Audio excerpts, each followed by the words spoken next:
The old man in room 408 looked half asleep when I passed him that afternoon, just stepping out to grab coffee. But as I walked by, he reached out, caught my sleeve, and whispered something that stopped my heart. "Run from your wife," he said, his voice shaking. "I heard her talking to her lover.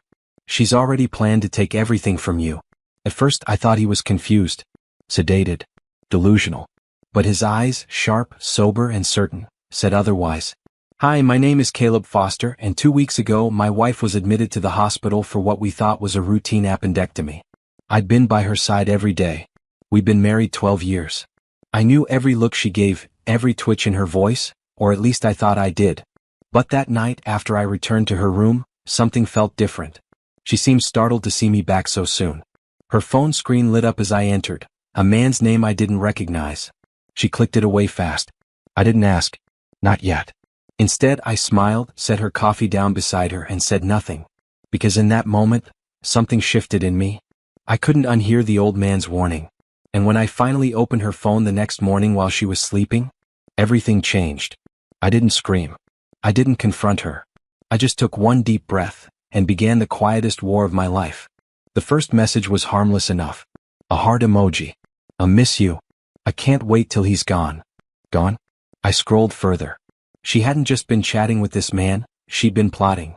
His name was Darren. According to the text, he worked at her firm in a different branch.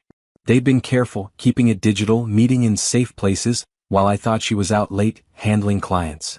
But that wasn't the worst of it. In one thread, dated just a week before her appendix burst, she'd written, "Once the papers are filed, I get the house, the car, and half his pension. Don't worry, it's all in motion."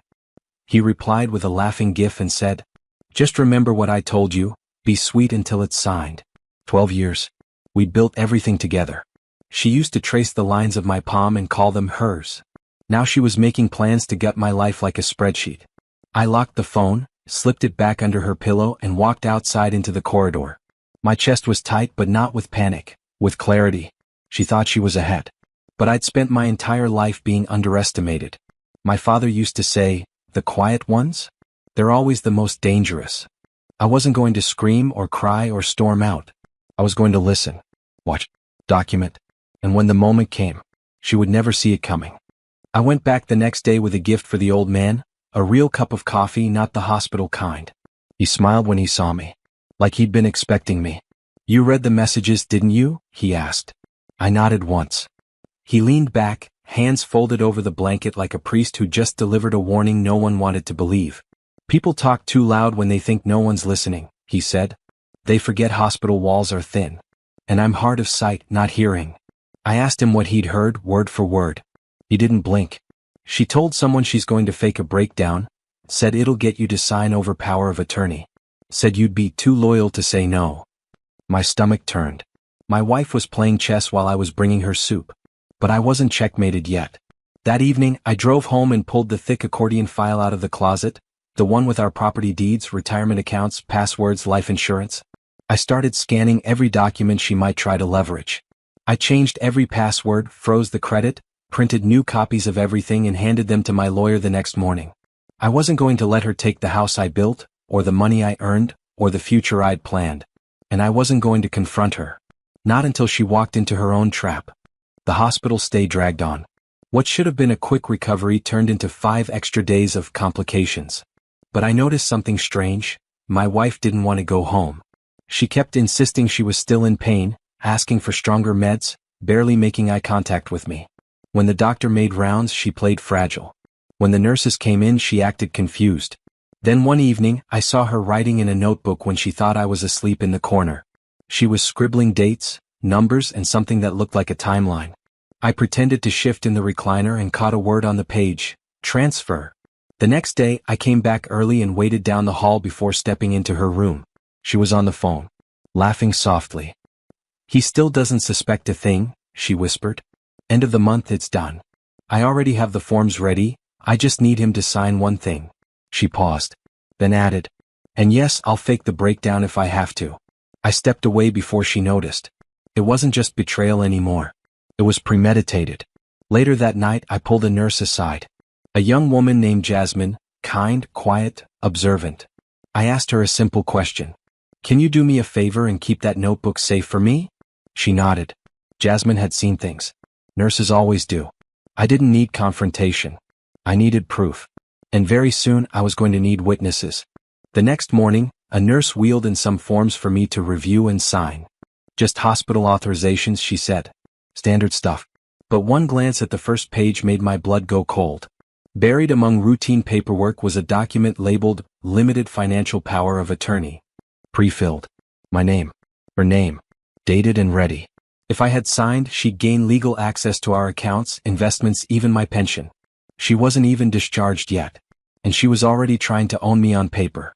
I smiled at the nurse, thanked her politely, and said I'd take a look after I'd had my coffee. As soon as she left, I took out my phone and snapped pictures of every page.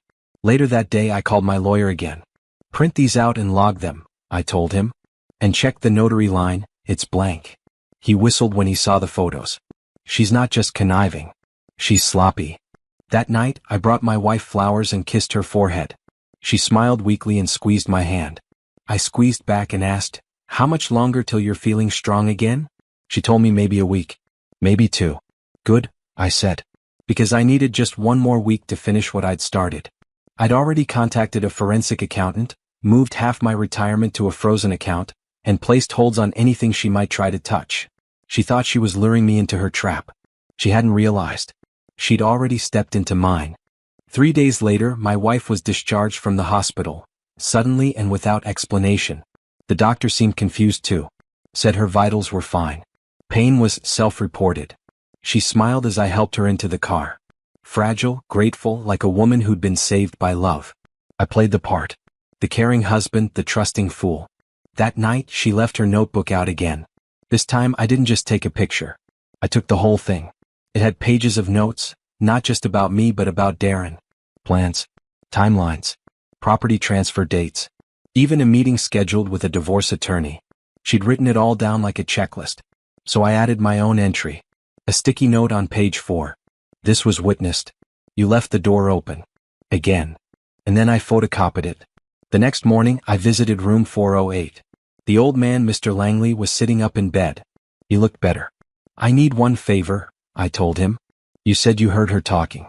Would you be willing to say that, on paper? He nodded without hesitation. Already did, he said and handed me a folded note. Inside, a full written statement, signed, dated, and co-signed by Nurse Jasmine, who'd heard the conversation too. I had screenshots, paper trails, a witness, a hospital staff member, her handwriting, everything. All I had to do now was let her make the first move. She wanted to play legal games? She was about to learn what checkmate really felt like. She served me papers on a Tuesday morning, exactly 2 weeks after she left the hospital.